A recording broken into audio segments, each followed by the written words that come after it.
Et salut, coucou, bienvenue tout le monde, c'est Florent le Meeple Vert pour la vidéo du jeudi soir qui est ce soir mercredi, accompagné de Loli. Salut Loli. Salut Flo, coucou tout le monde. C'est donc un petit peu comme la semaine il y a 15 jours où on fait le live le mercredi au lieu du jeudi. Bon, ben on verra bien, hein, ce que ça donne. Bienvenue à tous. Donc ce live en fait avec Loli, qu'est-ce qu'on va faire tous les deux? On va vous parler des sorties de la semaine, de notre petite sélection. On va revenir sur les sorties de la semaine dernière, puisque la semaine dernière on n'avait pas fait de live, donc on va vous faire une petite sélection. Loli qui est parti, qui va probablement revenir. Ça va être un petit peu compliqué ce soir. Je ne sais pas si le live sera rediffusé sur YouTube. Voilà, c'est les aléas. Comme on dit, hein, c'est les aléas du direct.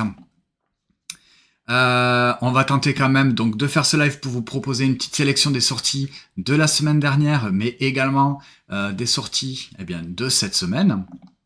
Hop, si j'arrive à revenir et à retrouver Loli, qui est revenu. Voilà. C'est un enfer. Ouais, bon, écoute, hein, c'est pas très grave. On est entre nous, c'est pas très grave. On va commencer assez rapidement.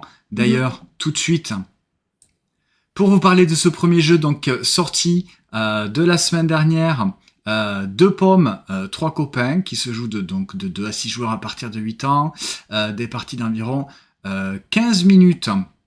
Et Loli, qui est reparti. Alors, deux pommes, trois copains, qu'est-ce que c'est? C'est tout simplement, en fait, la suite du premier jeu, deux pommes, trois pains, avec exactement la même mécanique, le même principe, sauf que là, avec deux pommes, trois copains, nous allons avoir des cartes supplémentaires qui vont venir un petit peu bien renouveler le jeu qui était déjà super drôle, très compliqué en même temps de vraiment se mettre dans le jeu. Vous savez, à chaque fois, on va révéler une carte et on va devoir dire combien il y a de pommes, combien il y a de pains, en comptant les pommes et les pains et en comptant les pommes de pain, etc. Donc là, il va y avoir de nouvelles cartes qui vont venir s'ajouter pour venir un petit peu pimenter le tout. Donc ça, c'est une sortie de la semaine dernière. Je vais faire les sorties, je pense, tout seul ce soir. Hop. Ça ne veut pas. Le prochain jeu dont je vais vous parler, si Loli revient, je serai peut-être tout seul, on verra. Dosito, très très bon jeu qui se veut un petit peu dans la même lignée et gamme que un Skijo, hein, puisque ça reprend un petit peu le même principe, sauf que il va y avoir un scoring un petit peu différent, puisqu'il va se faire par zone de couleurs. Et ce qui est original un petit peu dans Dosito, c'est que les cartes que vous allez prendre dans la défausse et que vous allez placer sur votre tableau, en fait, elles sont toutes numérotées et chaque carte a un emplacement bien particulier, en fait, tout simplement qui correspond, à son chiffre. Donc le 1 sera sur la case numéro 1, le 2 sur la case numéro 2, etc. jusqu'à 12. Une fois que joueuse a complété son tableau, c'est-à-dire qu'il a les 12 cartes retournées, à ce moment-là, la partie s'arrête et on va compter les points en fonction des couleurs qui sont adjacentes des zones donc de couleurs. Et on va compter également les dositos qui sont les points supplémentaires qui sont des soleils. Ça marche extrêmement bien. C'est vraiment, pour moi, ce jeu Dosito, il remplace allègrement un Skijo en fait, hein, puisque c'est un petit peu dans la même veine, dans la même gamme, mais ça renouvelle le truc et je trouve, en tout cas moi de mon côté, ça marche certainement mieux que un Skijo. Ensuite, l'ère des masques qui se joue à 2 joueurs à partir de 8 ans, des parties d'environ d'une quinzaine de minutes. C'est très très malin et original ce jeu, l'ère des masques. Donc face à face, en fait, on va tenter de faire et de créer une collection de cartes avec des personnages qui ont chacun une couleur. Donc dans le jeu, il existe 5 couleurs. Le but, c'est de rassembler devant soi 5 cartes des 5 couleurs différentes, donc des 5 personnages de familles différentes, ou alors je crois que c'est 3 ou 4 personnages de la même couleur, c'est-à-dire de la même famille. Et l'originalité du jeu, c'est que à son tour de jeu, première action la plus simple, c'est je vais piocher 2 cartes pour augmenter ma main de cartes. La deuxième action que je vais pouvoir faire, c'est que je vais pouvoir bien tout simplement jouer une carte, c'est-à-dire je vais proposer une carte à mon adversaire. Est-ce que il me laisse passer, c'est-à-dire je vais pouvoir jouer la carte dans mon tableau, ou est-ce que lui, il doit se défausser d'une carte pour, un petit peu me contrer, pour éviter que je mette cette carte-là dans ma main. Évidemment, les cartes, elles ont toutes des effets, en fait, suivant leur couleur, suivant leur famille, qui va permettre d'aller espionner le jeu de mon adversaire ou de carrément même défausser des cartes. Enfin, voilà, chaque famille a un effet particulier. Ça marche plutôt pas mal. J'ai beaucoup apprécié, moi, pour l'instant, les parties qu'on a fait. C'est suffisamment malin, même si ça renouvelle pas spécialement le jeu de société, mais en tout cas, ce qu'il propose, il le fait très très bien dans ce petit duel d'affrontement entre 2 joueurs. C'est chez Blind Cooks, l'éditeur. C'est un jeu de Antoine Lagarde, Bastien Pérez, Azael et Malo Willefert, et même Pierre Canali, voilà, ils sont 4, et illustré par Vincent Rocher, distribué par BlackRock, voilà. Donc voilà, pour une mécanique assez simple, je propose une carte, soit mon adversaire me laisse faire, ou il me contre, et je vais pouvoir tenter de faire mes collections, soit avoir les 5 cartes de 5 couleurs différentes, ou alors d'en avoir 4 cartes de la même couleur. Devant moi, voilà, c'est des chouettes illustrations avec des espèces de dorures ou de vernis. J'ai beaucoup aimé. Voilà, je trouve que c'est un jeu qui est suffisamment original et qui mérite grandement sa place, en tout cas, dans la ludothèque. Je crois que nous pouvons dire au revoir à Loli, qui, je pense, ce soir, ne pourra pas être parmi nous. Et salut Blim Blim, bienvenue, j'espère que tu es bien rentré et que tu as passé un bon festival à l'alchimie, puisqu'on a eu l'occasion de se croiser. Ensuite, je continue. Propolis, chez Ravensburger, un 4 joueurs à partir de 10 ans, des parties d'environ 30 minutes. Le principe de Propolis, ça reprend un petit peu, même pas mal, la mécanique qu'on pourrait comparer à un Splendor, c'est-à-dire qu'on va positionner des abeilles pour agrandir notre ruche et tenter d'avoir le plus de points possible en allant chercher donc des cartes bâtiments. La petite nuance qu'on pourrait noter qui rajoute en fait quelque chose à un Splendor Lake en fait, c'est-à-dire qu'on va pouvoir une action qui va pouvoir donc nous permettre de déposer des abeilles sur le champ de fleurs pour aller butiner ces fleurs.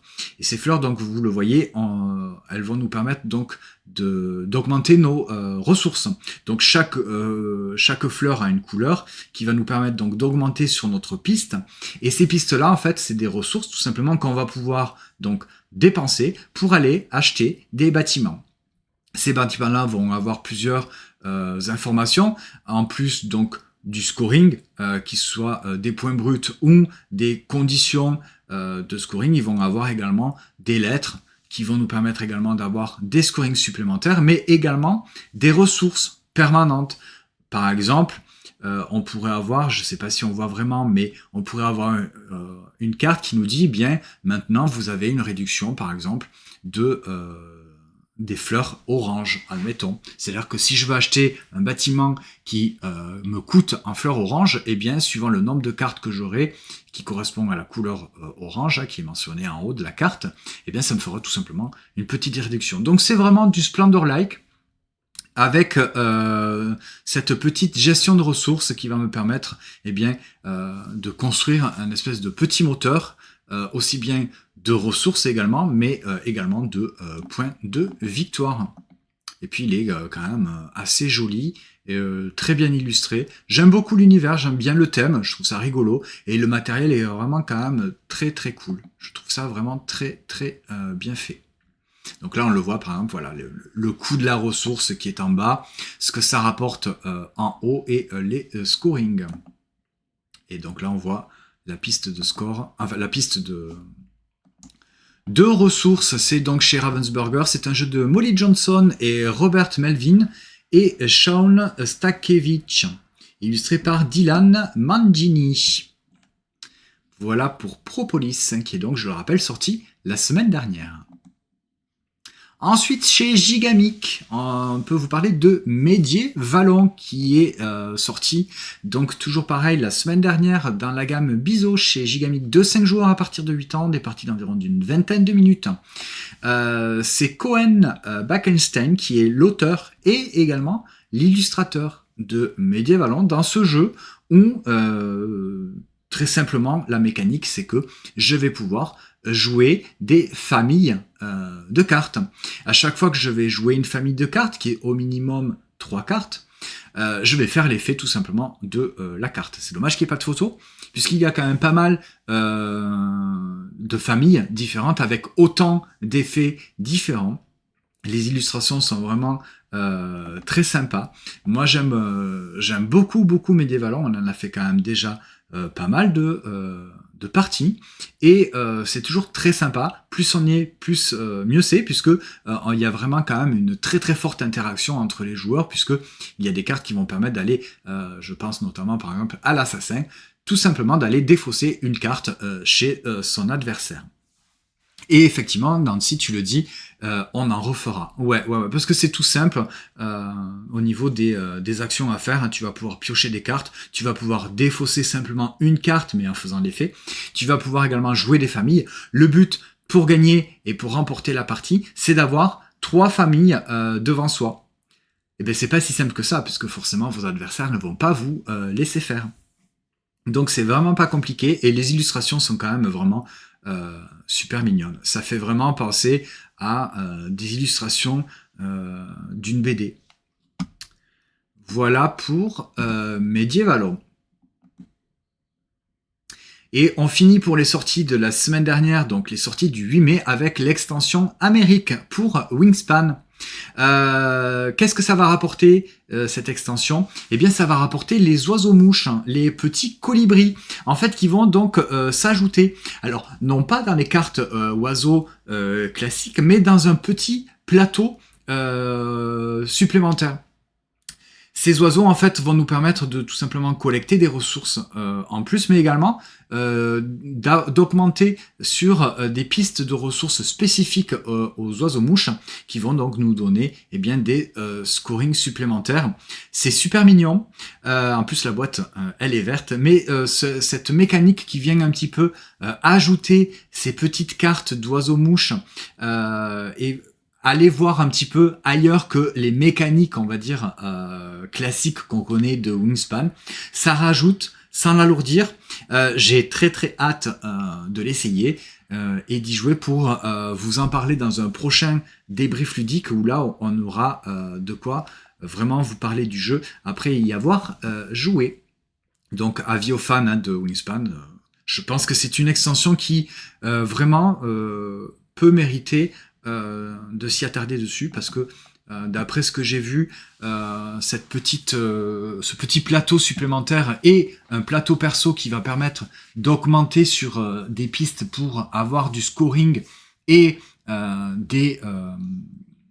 des ressources supplémentaires, ça peut être pas mal. Et puis il y a un système également que on va pouvoir, quand on pose les oiseaux sur un territoire en ligne, et bien quand on va faire l'action justement de retour pour réactiver ces cartes là, et bien le colibri, et bien soit on n'en a pas et on va pouvoir en accueillir un, et si on l'a déjà, et bien l'oiseau on l'effraie, ou en tout cas il s'enfuit, et à ce moment là on va pouvoir défausser la carte pour la positionner, la remettre par-dessus un autre paquet de cartes du plateau spécial pour les colibris et les oiseaux-mouches pour nous rapporter des bonus.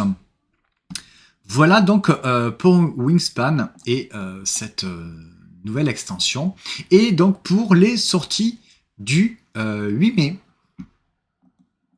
Et on peut passer maintenant aux sorties de la semaine, donc le 15 mai, avec cette petite sélection, toujours pareil, Dice Pool Party chez Gigamic, un jeu de Christophe Kanzler et Thorsten Marold, illustré par Annika Heller. Dice Pool Party, c'est quoi ? Je pourrais quand même, je pense, le comparer à l'associer en tout cas à un jeu d'ambiance très drôle, très rigolo, très fun, qui va faire surtout appel à votre observation principalement et un petit peu, même carrément, de rapidité puisque il va y avoir un petit système de yams. Donc vous avez une boîte, vous allez avoir également une fiche. Dans cette boîte, il y a une petite multitude de dés. Vous allez fermer la boîte, vous allez la secouer, vous allez la ouvrir pendant 3 secondes. Vous avez 3 secondes, puisque la boîte ensuite est refermée, on ne voit plus les dés, et vous avez le temps donc de ces 3 secondes pour essayer de repérer la combinaison de dés qui va vous faire marquer le plus de points. Donc tout simplement, une fois que la boîte est refermée, vous allez prendre sur votre fiche, vous allez choisir en fait une combinaison de yams. Alors très simple, hein, c'est vraiment pas compliqué. Soit vous allez prendre les dés de la même couleur, soit vous allez prendre une valeur spécifique. Et il y a également je crois prendre, je sais plus exactement, mais voilà, c'est très simple, c'est rigolo. Tu penses avoir le temps et de regarder, mais en fait, il y a tellement de dés, de couleurs et de tailles différentes que au bout d'un moment, tu te perds un petit peu, mais c'est plutôt rigolo. Ça marche plutôt pas mal en fait pour un petit jeu vraiment d'ambiance. Tout simple et j'ai envie de dire assez efficace. De 7 joueurs à partir de 8 ans, des parties d'environ 30 minutes. N'hésitez pas dans les commentaires à m'accompagner puisque je me sens un petit peu seul, puisque Loli a des petits problèmes techniques, ou peut-être que c'est moi, je ne sais pas, mais nous avons définitivement perdu Loli pour ce soir. Et effectivement, Nancy, tu fais bien de le dire, ça rappelle un peu Boutonville pour Medievalon. C'est un petit peu dans la même vibe. Mais on va dire, c'est les glorieuses guildes de Boutonville light. Hein, c'est beaucoup plus simple, rapide et immédiat. Ouais.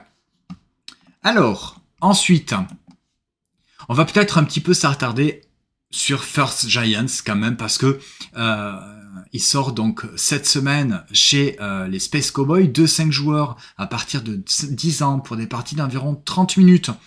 Alors peut-être, j'ai envie de dire, si vous jouez à 5, ça peut durer peut-être un peu plus que 30 minutes quand même. Hein. C'est un jeu de Brett J. Gilbert et de Matthew Dunstan, et illustré par Jessica Cognard et Maud Chalmel, avec un graphiste ou une graphiste, Joëva Gobin.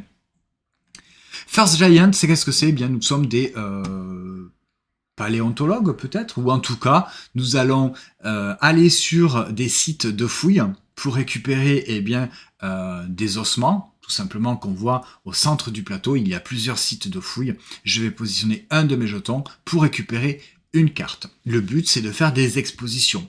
Seulement, avant de faire une exposition, il va falloir collecter un certain nombre de cartes de certaines catégories. Il y a plusieurs catégories, les carnivores, les herbivores, les mammifères, les dinosaures volants, etc. Et pour faire une collection, il va falloir que je fasse tout simplement que je réunisse soit toute la collection d'une même espèce, par exemple tous les rouges qui sont les carnivores, donc les valeurs 1, 2 et 3, ou alors je peux également partir sur une collection de valeur 1 avec 5 1, c'est-à-dire toutes les couleurs de la valeur 1, ou le 2, ou le 3, pour faire en fait une exposition de taille de dinosaures. Mais seulement en plus, c'est que dans ce jeu-là, eh bien les cartes que je vais aller récupérer hein, donc sur les différents sites au début, ils vont venir dans mon espace de jeu en dessus.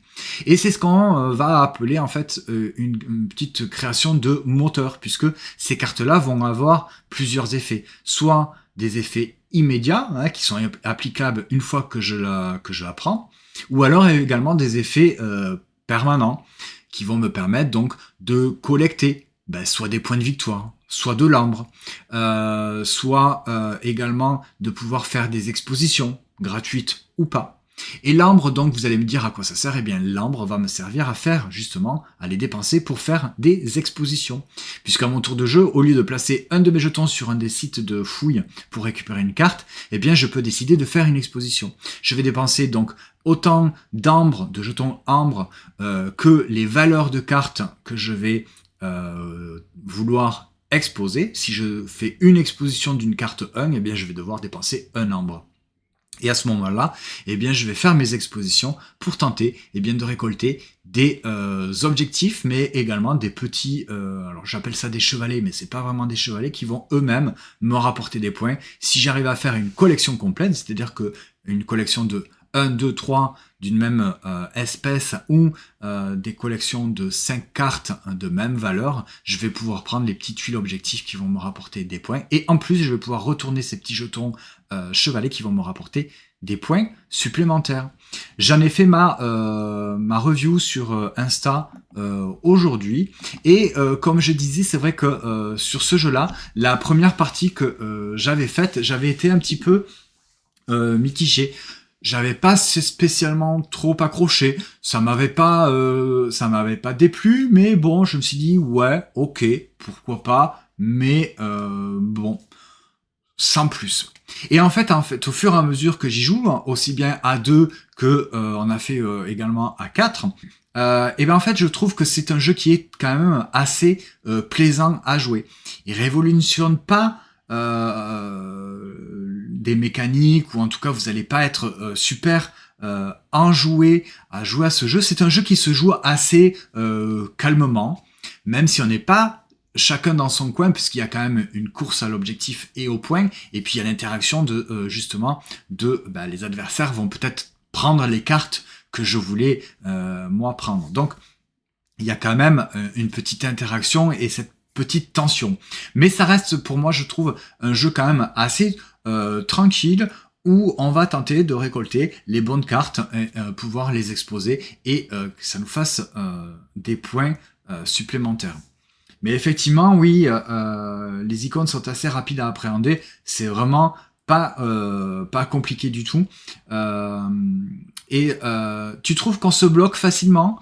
Il y a quand même une multitude de cartes, donc c'est vrai que si une carte est prise, bon, on peut espérer la retrouver un petit peu plus tard dans le paquet, mais c'est vrai que ça peut justement retarder notre collection, et c'est ça qui est assez intéressant. Et puis il y a toujours un petit peu le choix de savoir sur quel emplacement je vais aller pour récupérer quelle carte, mais une fois que je suis déjà sur un emplacement, sur un site de fouille, je vais pas pouvoir y revenir, donc il va falloir que je fasse une action de récupérer mes jetons pour récupérer de l'ambre et faire des expositions.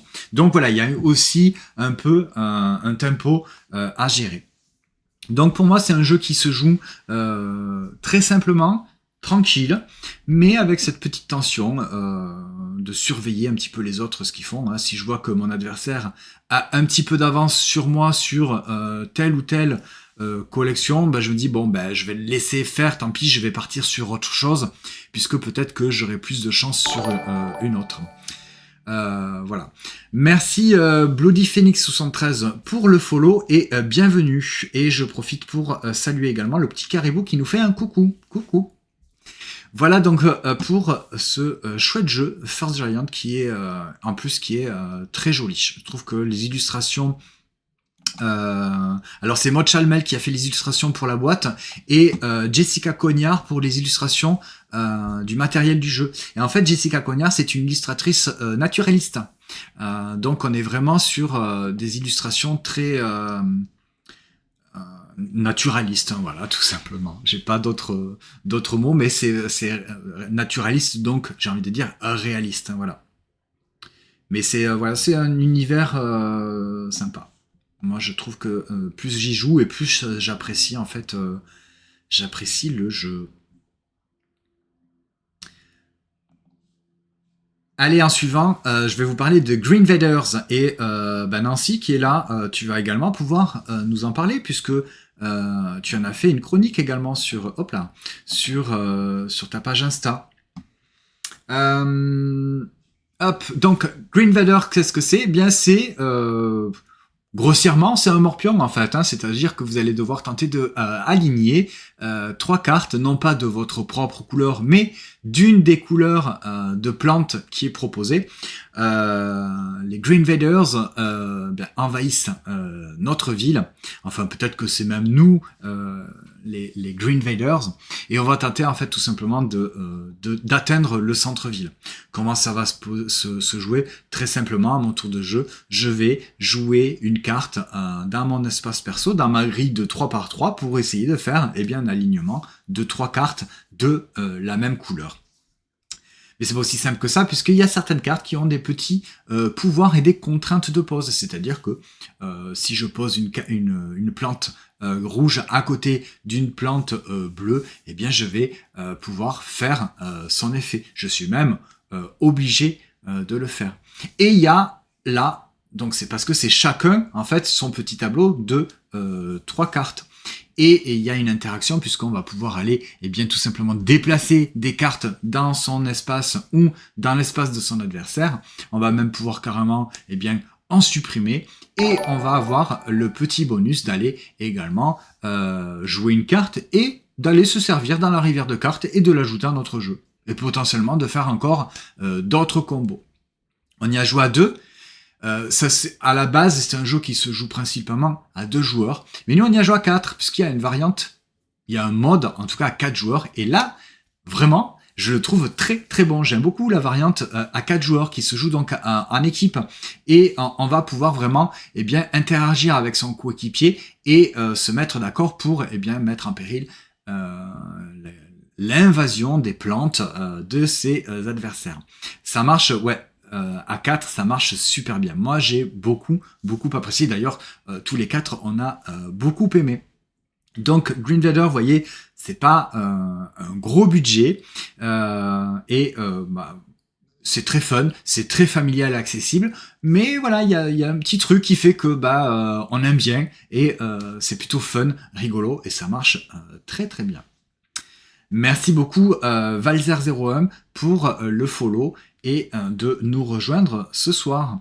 Donc c'est le live des sorties qui normalement est le jeudi avec Loli. Et bien là ce soir c'est le mercredi. Et bien avec Loli qui a fait une petite apparition et malgré des problèmes techniques, on n'a pas pu récupérer Loli. Bon. N'hésitez pas à marquer des commentaires pour que je puisse vous dire. J'ai les lunettes ce soir, donc je vois un petit peu vos commentaires. Enfin, si j'arrive à les lire et à ne pas les zapper. Pareil sur YouTube, n'hésitez pas à marquer un petit commentaire et à venir sur Twitch pour discuter un petit peu avec nous. Normalement, je fais pas un live tout seul. Normalement, le lundi, le débrief ludique, je suis accompagné d'Anto des Jeux des Livres et le jeudi, bon là ce soir c'est mercredi, pour les sorties de la semaine avec Loli. Et ouais, mais Anto il est pas à côté de moi. Anto il est dans une autre pièce puisque pour écouter en fait le son quand je fais un live le jeudi avec Loli, pour avoir le son de ce qu'elle dit, je suis obligé d'avoir les écouteurs parce que si je mets sur l'enceinte en fait ça fait un écho, c'est pas très cool. Bon, ça c'était la petite interlude pour Twitch. Si vous nous regardez sur YouTube ou même sur Twitch, normalement vous avez la timeline pour aller d'un jeu à un autre. Pyramis, c'est le prochain jeu dont je vais vous parler. C'est le jeu de l'alchimie du jeu. Tous les ans, le festival, Subverti en tout cas, sort et édite un jeu spécialement pour le festival du jeu de l'alchimie qui s'est déroulé ce week-end. N'hésitez pas à aller voir notre débrief ludique avec Anto, des jeux, des livres, qui est toujours disponible sur Twitch à l'heure où vous le regardez, mais également sur YouTube où on vous fait notre débrief spécial alchimie du jeu. Et donc il était disponible, et là et maintenant à partir du 15 mai il sera disponible dans vos boutiques. Pyramis, très très simple et mais vraiment ultra efficace puisque vous allez tenter de faire la meilleure pyramide possible pour marquer des points. Comment ça se présente? Tout simplement, à votre tour, vous allez piocher une carte dans une rivière de cartes et vous allez l'ajouter à votre pyramide. Seulement, vous allez devoir les positionner dans un certain sens. Vous voyez, les cartes, elles ont un dessus et un dessous qui donc en fait vont nous permettre de marquer des points. Seulement, quand on va piocher une carte, en fait, on va révéler la carte qui est en dessous. Et bien cette carte-là, en fait, elles ont un recto verso. Et donc si on dévoile une carte pour refaire la rivière de cartes et qui fait apparaître deux pyramides de la même couleur, puisqu'il y a deux paquets de cartes, eh bien on va devoir retourner une carte de la couleur indiquée. Et on est obligé de le faire.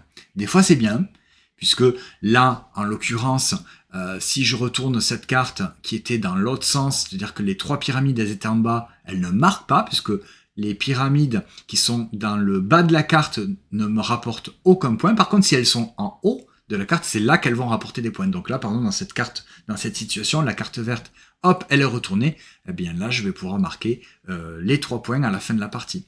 Mais si de nouveau, il y a une paire de pyramides vertes qui est dévoilée dans la rivière de cartes, eh bien, je vais être obligé de la retourner, à moins qu'elle soit bloquée. C'est-à-dire que là, la carte qui est ici, eh bien, les cartes qui sont en dessous, elles sont bloquées, puisqu'il y a une pyramide, une carte pyramide par-dessus. Il y a quelques petites nuances, je ne vais pas rentrer dans les détails, notamment avec les étoiles filantes, qui sont des cartes qu'on va garder secrètes jusqu'à la fin de la partie, qui vont nous permettre de gagner eh bien, des points avec les pyramides ou des points également avec les aliens.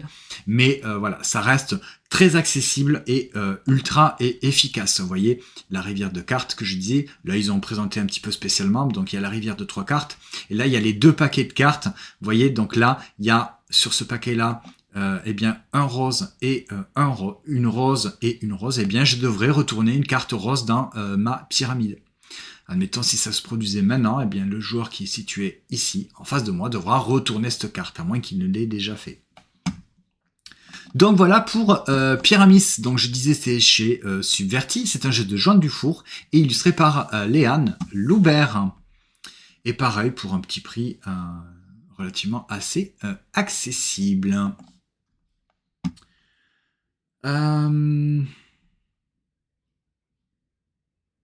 Hop, allez. Ça a été quand même assez rapide ce live puisque je suis tout seul, donc je parle tout seul. Allez, le dernier jeu de ce soir. To Me or Not To Me. Alors celui-ci, on n'y a pas joué au Festival du jeu de l'alchimie, mais on y avait joué à Cannes. Chez Banquise Éditions. Ça, c'est excellent.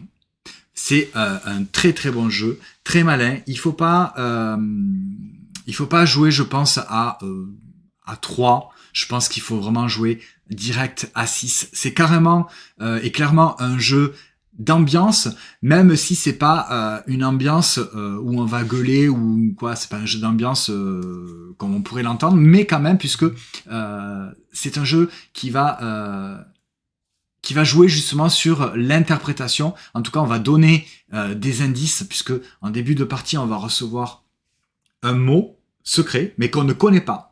Tous les autres joueurs connaissent le mot que j'ai devant moi, sur mon chevalet. Moi, je ne le connais pas. Et à mon tour de jeu, au tour de jeu des joueurs, en fait, eh bien, on va devoir donner un indice. Donc, on a des cartes supplémentaires avec le numéro de chaque joueur autour de la table. Et si moi, je suis numéro 2 et que j'ai une carte numéro 3, eh bien, ça veut dire que cette carte numéro 3, je vais devoir écrire un indice pour le joueur numéro 3. Mais, évidemment, quand je vais poser ma carte avec un indice, eh bien, personne ne sait à qui l'indice est destiné. Alors, est-ce qu'on peut voir un exemple? Donc là, vous voyez, là, il y a le joueur numéro 6 qui a le mot lundi, lui, la pyramide, lui, il a théâtre, lui, il a peint, et lui, on ne le voit pas. Eh bien, admettons, je suis ce joueur-là, le joueur numéro 5, et je reçois les cartes comme ça. Au dos, je dois indiquer, eh bien, ce que je veux, un indice pour donner à un de mes coéquipiers, puisque c'est coop. Eh bien, tout simplement, je pourrais dire, tiens, je vais marquer mardi, puisque lui, il a lundi. Donc, si j'ai la carte numéro 6, bon, là, admettons, j'ai la carte numéro 4. Sauf qu'on voit pas le mot du numéro 4, c'est con. Allez, là, j'ai la carte numéro 2, je vais devoir écrire un indice pour le joueur numéro 2, qui est ici. Lui, il a peine. Le joueur numéro 2 ne sait pas qu'il a peine. Donc, je vais écrire un indice sans dire évidemment à qui je mets l'indice. Donc je vais écrire pain, et bien je vais pouvoir écrire levure. Par exemple, c'est ce qui me vient comme ça à l'esprit. Donc je vais marquer levure, je vais mettre la carte au centre de la table, donc les joueurs autour de la table ne savent pas à qui est destiné cet indice. Mais évidemment, les joueurs qui sont les joueurs 1, 3, 4 et 6, eh bien, ils voient pain, ils se disent, bon, ok, ça doit être un indice pour le joueur numéro 2. Mais il n'y a que le joueur numéro 2 qui ne le sait pas. Mais peut-être qu'il y a un autre joueur qui se dit, levure, peut-être que c'est pour pain, mais moi, comme je connais pas mon mot, bon, bah, c'est peut-être pour moi. Donc il y a tout ce système comme ça qui fait que, en fait, ça fonctionne super bien. Il y a vraiment cette satisfaction d'arriver à trouver, en fait, son mot, puisque un tour de jeu, je pourrais très bien décider de donner, au lieu de donner un indice, je vais pouvoir prendre ces petits jetons comme ça et les positionner sur un coéquipier ou sur moi-même. Et ça veut dire, quand je prends ce jeton et que je le donne à quelqu'un ou à moi-même, je vais lui imposer, ou je vais m'imposer, eh bien, de dire le mot que je pense avoir sur mon chevalet. J'estime que le joueur numéro 6 a suffisamment d'indices devant lui, au centre de la table pour deviner son propre mot, etc. Donc c'est ultra efficace, franchement, ça marche super bien. On a fait une partie, c'était génial, on s'est vraiment bien amusé. Donc si vous aimez les jeux à jouer à plusieurs, et un petit peu d'ambiance comme ça, où on va leur donner des indices sans être vraiment savoir à qui on le donne. Enfin, il y a un truc vraiment dans ce jeu qui a fait que ça, autour de la table, ça a vraiment super bien marché.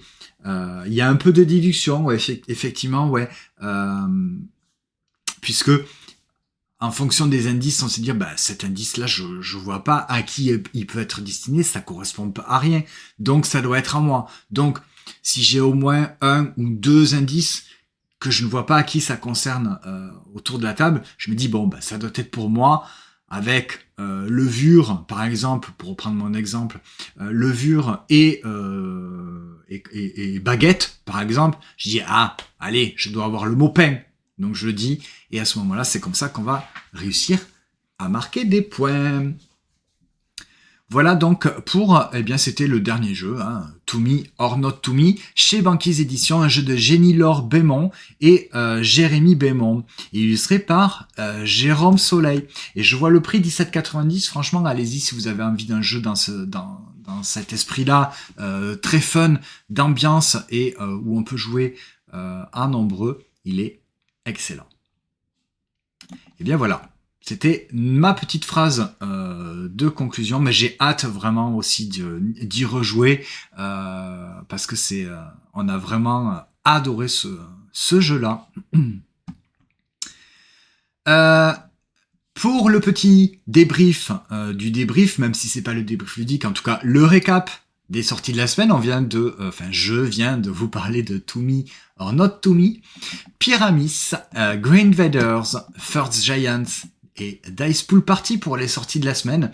J'ai fait un petit flashback également pour les sorties de la semaine précédente avec l'extension Wingspan Amérique, Medievalon, Propolis, l'ère des masques, Dosito et Deux pommes, trois copains. Alors habituellement aussi, on le fait. On va aller regarder ce qui sort encore un peu plus loin. Alors, à noter Ipso. Voilà, ça c'est pareil, on pourrait le comparer à un Dosito, un Skijo, à ces jeux qui sont ultra simples, ultra efficaces, et Ipso fonctionne très très bien. Il y a Moon Colony Bloodbath, ça c'est génial. Franchement, même si il est... Alors, je vais pas dire ça, même si il ne me plaît pas du tout au niveau des illustrations, vraiment pas, il est vraiment très très bon. Je pense qu'il est aussi bon qu'il est moche. Non, vraiment, il faut l'essayer. C'est génial. Il est vraiment très très amusant. Je regarde un petit peu. Alors en sachant que là, les dates de sortie, j'ai pas vérifié, donc il y aura peut-être des mises à jour. On peut noter RoboQuest Arena. Celui-ci, je suis très très curieux d'y jouer. Vroom, ça c'est très très bon. Je vous le conseille. Si vous avez aimé The Gang, eh bien Vroom s'inscrit un petit peu dans la même trajectoire. Et pourtant moi, j'ai détesté The Gang et Vroom, eh bien il m'a réconcilié un petit peu dans le genre en tout cas. On vous en reparlera la semaine prochaine. Vous allez voir, c'est très très drôle et très fun. Une extension pour Cardia, tiens, à noter et également à surveiller. Et après, bon, les sorties, c'est pour la fin du mois de mai. On y reviendra la semaine prochaine. Ah, eh ben Max, tu reviens. Je sais pas si ah ben oui, tu arrives à la fin. Et ouais, on a eu quand même pas mal de soucis pour ce live. Restez d'ailleurs en ligne. Merci beaucoup d'avoir regardé cette vidéo sur YouTube. N'hésitez pas à mettre un pouce en l'air et un petit commentaire, à venir également sur nos réseaux avec Loli qui malheureusement est la grande absente ce soir. Donc sur Insta, hein, Loli et les Meeples et le Meeple vert. Et vous pouvez également venir sur Twitch pour justement discuter avec nous. Je vous souhaite de passer une bonne soirée et à très bientôt. Ciao ciao, salut!